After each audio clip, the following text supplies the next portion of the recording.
નમસ્કાર દર્શક મિત્રો, આરજેપીસી સબસ્ક્રાઇબનું હાર્દિક સ્વાગત છે। હું છું અભિનેત્રી જાની મકવાના। તો સમય સૌપ્રથમ પહેલા નજર આજના મુખ્ય સમાચાર પર।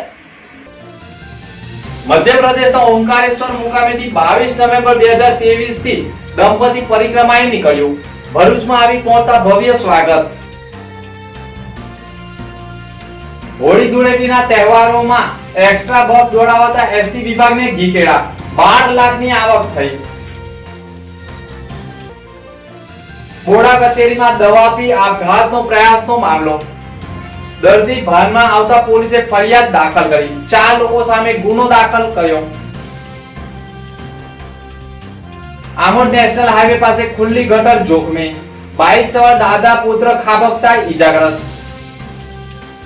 Welcome to Faith Calvary Higher Secondary School, Bharuch, managed by Faith Calvary Education Trust. Our school was established in the year 1999 from playgroup to class 12 science. The seed of establishment was shown by our chairman and founder Dr. T.M. Onkar, whose vision was to impart education and knowledge to the village students. This year we collaborated and become partner with India's best integrated education system, that is Lead Education. Let me access to our school facility. Our school is the best educational institution in Bharuch. We provide facilities like Lead digital classes with TV, tab, well-equipped computer lab, pure drinking water facility, healthy and hygienic canteen, well-equipped recreational space with playing facilities, reception and admission block, libraries,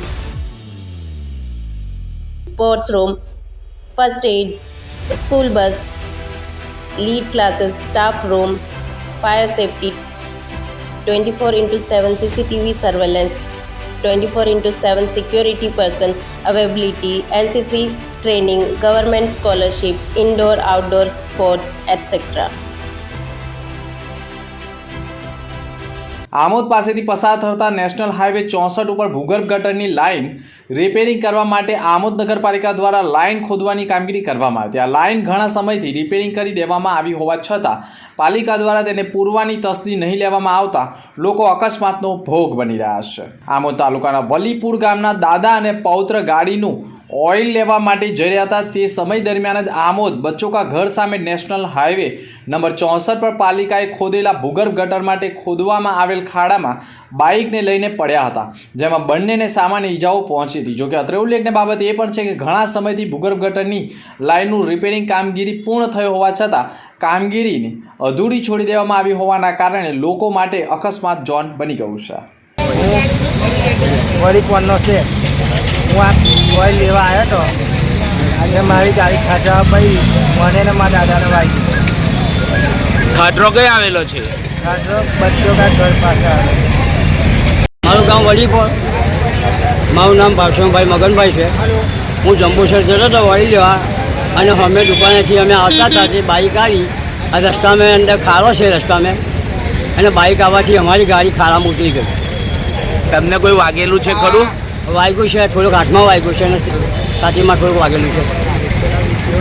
મધ્યપ્રદેશના ઓમકારેશ્વર મુકામેથી તારીખ 22 November 2023ના રોજ USA નિવાસી હેમાબેન અને રમેશભાઈએ નર્મદા પરિક્રમ યાત્રા પગપાળા ચાલુ કરી હતી અને 24 માર્ચ 2024ના રોજ આ દંપતીએ નર્મદા પરિક્રમા યાત્રા પગપાળા 125 દિવસમાં પૂર્ણ કરી હતી અને ભરૂચ મુકામે મીરા અંબિકા સોસાયટી દહેજ બાયપાસ રોડ ખાતે નરેન્દ્રભાઈ પટેલના ઘરે પધારતા તેઓનું ભવ્ય સ્વાગત કરી આરતી ઉતારી આવકાર્યા હતા, જ્યારે જાડેશ્વર ગામ ખાતે 125 બાળકોને પ્રીતિ ભોજન કરાવી ધન્યતા અનુભવી હતી।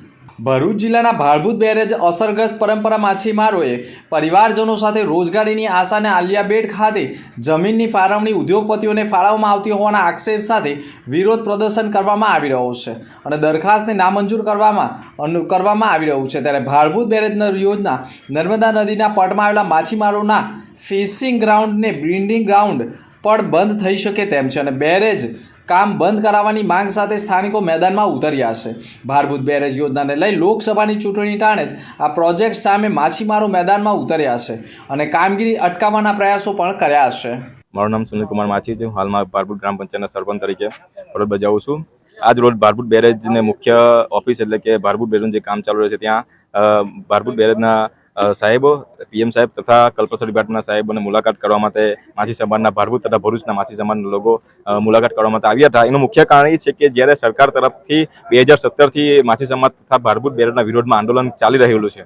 એ આંદોલન વિષયક જે વર્ષોથી આંદોલન કરતા હોય છે ત્યારે સરકાર સાહેબ સાથે બેઠક કરી અને 2019માં એ લોકોએ કલ્પસર ડિપાર્ટમેન્ટ તરફથી દરખાસ્ત મૂકવામાં આવેલી કે માછી સમાજના લોકોને આલિયા બેટ ઉપર મત્સ્ય ઉદ્યોગ માટે જમીન આપવામાં આવશે, એની એ લોકો ફાઇલ ચલાવવામાં આવેલી હતી. એટલે એ પછી આંદોલન થોડું નરમ વલણથી ચલાવવામાં આવ્યું હતું અને હવે આ 2023ની અંદર ફેબ્રુઆરી અને માર્ચ મહિનાની અંદર 2 થી 3 મહિનામાં લગભગ એશિયન સોલ્ટ કરી અને નિર્માણ સોલ્ટ કરીને કંપનીને એશિયન સોલ્ટને 9,200 એકર જમીન અને નિર્માણ સોલ્ટ 900 એકર જમીન એટલે લગભગ 10,000 એકર જમીન 2 જ મહિનામાં ફાળવી દેવામાં આવી છે સરકારશ્રીને. એ જમીન જે માછી સમાજના લોકોને ફાળવવામાં આપવાની હતી એ જમીન એમને ફાળવી દેવામાં આવી છે. એટલે એ વિષયથી લઈને માછી સમાજની અંદર ખૂબ જ આક્રોશ છે ને એના માટે મુખ્ય ચર્ચા કરવા માટે અહીંયા ભારભૂત બેરેજ યોજના ઉપર જે અધિકારી છે એને મુલાકાત કરવા માટે આવ્યા છે અને એને રજૂઆત કરવામાં આવી છે કે જો હવે આ 2 બાજુ જે કામ ચાલુ છે અને લગભગ 60% જેવું કામ પૂર્ણ થઈ ગયું છે અને જો વચ્ચે સેન્ટરના ભાગમાં 800 મીટરની જગ્યામાં જો કામ ચાલુ કરવામાં આવે છે તો માછી સમાજ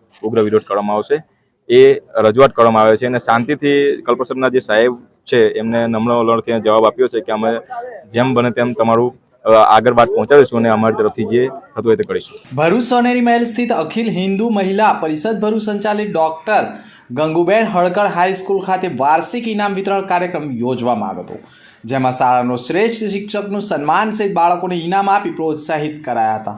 અખિલ હિન્દ મહિલા પરિષદ ભરૂચ સંચાલિત ડોક્ટર ગંગુબેન હળકર હાઈસ્કૂલ શ્રીમતી ચંદાબેન ભાઈદાસ પ્રાથમિક મિશ્રણ શાળા સોનેરી મહેલ ખાતે 27 માર્ચના રોજ વાર્ષિક ઇનામ વિતરણ કાર્યક્રમ યોજવામાં હતો, જેમાં ઉપસ્થિત મહેમાનોના હસ્તે વર્ષ દરમિયાન સારા કાર્ય કરનાર વિદ્યાર્થીઓ સાથે યોજાયેલા પ્રોજેક્ટ પ્રદર્શનમાં ઉત્કર્ષ કૃતિ સાથે રજૂ કરનારા વિદ્યાર્થીઓને પણ ઇનામ આપી સન્માનિત કરવામાં આવ્યા હતા અને કાર્યક્રમને સફળ બનાવવામાં આવ્યો હતો. ભરૂચના ખત્રીવાડ વિસ્તારમાં આવેલા કબીરપુરા ભવનના વતની અને હાલમાં વડોદરાના નિમેટા ખાતે આવેલી પુનિતનગરમાં રહેતી સંગીતાબેન મહેશભાઈ મહેતાએ નોંધાવેલી ફરિયાદ અનુસાર 2004માં રામદાસ બાપુના નિધન બાદ તેમના આશ્રમમાં ઇમારતના 3 મકાન પૈકી એક મકાનમાં શશિકાંત ધોળાવાલા અને તેના પરિવારજનો ભાડેથી રહેતા હતા. ગત વર્ષે ઓક્ટોબર મહિનામાં જ નર્મદામાં આવેલા પૂરના કારણે તેમના ભાડુઆત રહેતા હતા તે દરમિયાન મકાન જમીન દોષ થઈ ગયો હતો અને શશિકાંતના પરિવારના મનોજભાઈ શશિકાંત તેમજ ચંદ્રેશ ઉર્ફે સંજય શશિકાંત તેમજ તેમના પરિવારજનોએ મકાન માલિક તેમજ બોડાની પરવાનગી વિના જ મકાન બનાવવાની કામગીરી શરૂ કરી દેતા તેમણે બોડા કચેરીમાં ફિનાઇલ પી ગયા હતા. તેમની તબિયત સુધરતા તેઓના પુત્ર સાથે કબીરપુરા બાંધકામ થતાં તેમના સ્થળ ઉપર પહોંચ્યા હતા અને માલુમ પડ્યું હતું કે સંજય તેમજ ચંદ્રેશ ઉર્ફે સંજય અને તેમના પરિવારજનોએ સંગીતા મહેતાની માલિકીના મકાનનું તાળું તોડી ગેરકાયદેસર રીતે ઘરમાં પ્રવેશ કરી પોતાના સામાન મૂકી કબજો કરી લીધો હોય, જેને લઈને ગુનો બનતા ગુનો દાખલ કરવામાં આવ્યો હતો. ભરૂચ એસટી વિભાગ દ્વારા જિલ્લામાં કામ કરતા કર્મયોગીઓને તેમના હોળી ધૂળેટીએ તેમના માદરે વતન પહોંચાડવા અને લાવવા માટે એક્સ્ટ્રા બસોનું આયોજન કરાયું હતું, જેમાં 4 દિવસમાં ભરૂચ એસટી ડિવિઝને કુલ 84 એક્સ્ટ્રા બસોનું આયોજન કરીને 12 લાખની આવક કરી અંદાજી 5,500 કર્મયોગીઓએ મુસાફરી કરી હોવાના અહેવાલો સામે આવ્યા છે. ભરૂચ એસટી ડિવિઝન વિભાગ દ્વારા હોળી ધૂળેટીના તહેવારોને લઈને 20મી થી 23 માર્ચ સુધી ભરૂચ જિલ્લામાં અનેક શહેરોમાં કામગીરી કરતા કર્મયોગીને પંચમહાલ, દાહોદ, જાલોદ માટે દર વર્ષની જેમ વિશેષ બસના આયોજનો કરાયા હતા, જેમાં ભરૂચ ડિવિઝનની વાત કરીએ તો ભરૂચ, અંકલેશ્વર, જંબુસર, ઝઘડિયા અને રાજપીપળા ડેપો તેમજ પોઈન્ટ ઉપરથી લોકોને લાવવા અને લઈ જવાની કામગીરી હાથ ધરાઈ હતી, જેમાં ભરૂચ ડેપોમાંથી 40 એક્સ્ટ્રા બસો દોડાવી હતી, જ્યારે 2500 મુસાફરોએ મુસાફરી કરી હતી અને ₹5.50,000ની આવક પણ થઈ હતી. એવી જ રીતે અંકલેશ્વર ડેપોમાંથી 28 એક્સ્ટ્રા બસનું આયોજન કરાયું હતું, જેમાં 1700 મુસાફરોએ મુસાફરી કરી ₹4.50,000ની આવક થઈ હતી. જેમાં જિલ્લાની વાત કરીએ તો કુલ 84 બસ એક્સ્ટ્રા દોડાવવામાં આવી હતી, જેમાં 5500 કર્મયોગીઓએ મુસાફરી કરી 12 લાખની આવક કરી હતી. જોકે ગત વર્ષે એસટી વિભાગને કુલ 14.40,000ની આવક થઈ હોવાના અહેવાલો મળી રહ્યા છે. ભરૂચ જિલ્લાના ઝઘડિયા તાલુકાના કપલસાડી ગામની સીમમાં એક ફાર્મ હાઉસની બાજુમાં આવેલ ખેતરમાંથી એક અજાણ્યા આધેડ પુરુષનો ડીકમ્પોઝ મૃતદેહ મળ્યો હતો. ખેતર માલિક બાલુભાઈ ખુશાલભાઈ પટેલ ફૂલવાડી ઝઘડિયાનાઓએ આ અંગે ઝઘડિયા પોલીસને જાણ કરી હતી. પોલીસે ઘટના સ્થળે પહોંચી મૃતદેહનો કબજો લીધો હતો. ઝઘડિયા પીઆઈ વાળાનો ટેલિફોનિક સંપર્ક કરતા તેઓએ પણ પોલીસ તપાસ દરમિયાન આ મૃતદેહ નવસારી જિલ્લાના જલાલપોર તાલુકાના દાંતી ગામના 55 વર્ષીય અનિલ રામા પટેલનો હોવાની જાણ થઈ હોવાનું માનવામાં આવ્યું છે. ત્યારે પોલીસ દ્વારા મૃતકના સંબંધીઓને ઘટનાની જાણ કરવામાં આવી રહી છે અને તેની ઓળખના પ્રયાસો કરવામાં આવ્યા છે. ભરૂચ જિલ્લામાં આગામી 7મી મે 2024ના રોજ યોજાનારી લોકસભાની સામાન્ય ચૂંટણીઓ સંદર્ભે થનારી મતદાનની કામગીરી સુનિશ્ચિત રીતે સુપેરે પાર પડે તે માટે જિલ્લા ચૂંટણી અધિકારી અને જિલ્લા કલેક્ટર તુષાર સુમેરાના માર્ગદર્શન હેઠળ ચૂંટણીલક્ષી વિવિધ કામગીરી સાથે સંકળાયેલા અધિકારીઓ કર્મચારીઓને તેમની ફરજના ભાગરૂપે તબક્કાવાર તાલીમનું આયોજન કરવામાં આવી રહ્યું છે.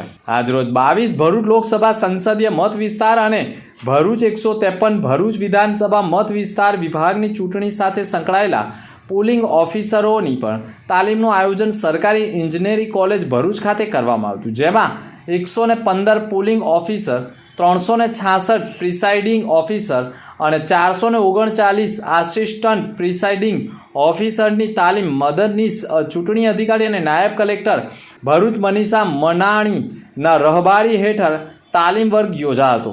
2 દિવસીય તાલીમમાં પ્રથમ દિવસે કુલ 920 કર્મયોગીઓને તાલીમ આપવામાં આવી હતી.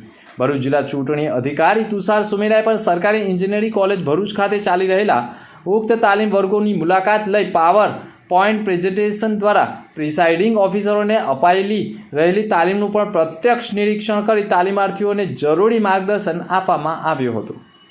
ભરૂચ જિલ્લા ખાતે 12,890 જેટલા કર્મચારીઓ ચૂંટણી પ્રક્રિયા સાથે જોડાનાર છે અને હાલ 5 વિધાનસભા વિસ્તારના સ્ટાફની ટ્રેનિંગ સારી રીતે થઈ રહી છે અને ચૂંટણી પ્રક્રિયા દરમિયાન સૌથી અઘરું કામ મેન પાવર મેનેજમેન્ટનું હોય છે.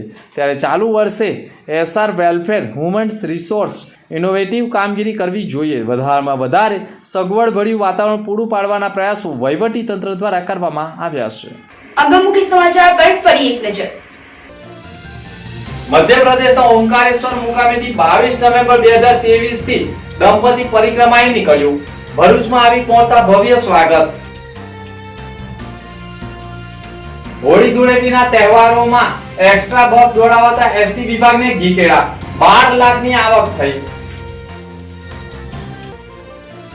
મોડા કચેરીમાં દવા પી આપઘાતનો પ્રયાસનો મામલો. દર્દી ભાનમાં આવતા પોલીસે ફરિયાદ દાખલ કરી. 4 લોકો સામે ગુનો દાખલ કર્યો. આમોદ નેશનલ હાઈવે પાસે ખુલ્લી ગટર જોખમી. બાઇક સવાર દાદા પુત્ર ખાબકતા ઈજાગ્રસ્ત.